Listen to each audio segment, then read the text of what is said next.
My name is Cat De Merode. I'm the Vice President of Product at Peapod. Peapod is the nation's leading online grocer. So we deliver groceries and home goods to both your home and your office straight from our mobile apps and website.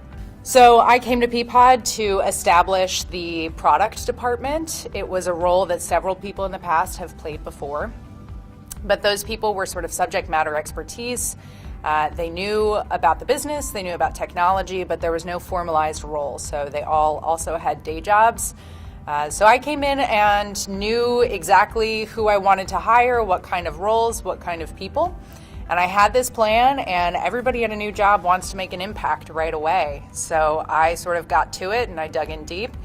And what I learned in retrospect was that it's really valuable to pause for a moment and take in the existing culture, the existing history of the business that you're joining, and take a minute to understand how your plan may or may not fit into that context. So I think the lesson I learned is take your time and appreciate what's happened in the past.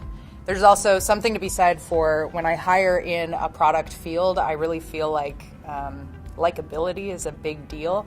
We're constantly in product building and spending social capital.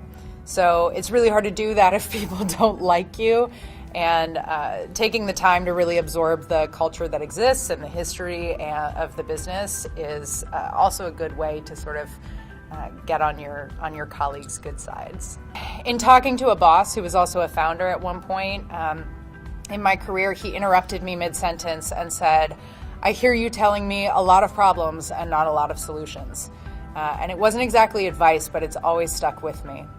So in product, we love to, and in technology, we love to think about the psychology of things, how to be persuasive, how to get people to adhere to behaviors that are good for your business, and how to tap into their real needs and their real values. And I love pontificating on that stuff all day long, but what that piece of wisdom told me was to keep things focused on a solution. And so if you have those conversations without gearing towards a solution at the end, you're not going to be able to act on it and measure the results and really find out what the meaning is behind that product. I've always taken hiring really seriously.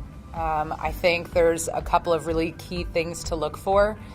One is actually having the person perform something close to the job that they're going to be doing if they join your company. So for a software engineer, that's often writing code as a part of the interview process, or when it comes to product management, I try and give a real life scenario, and that's sort of a big problem to solve, and see how they solve it, and see if they ask the right questions, if they sort of gather the right scope, and all of that. So asking them to perform a part of the job that they actually intend to do at your company.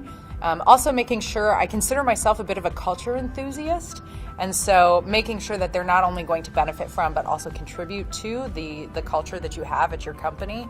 But then lastly, if I want to have a beer with that person, if I'm going to be excited to go and solve problems with them every day, that's a really key piece of the interview process for me too.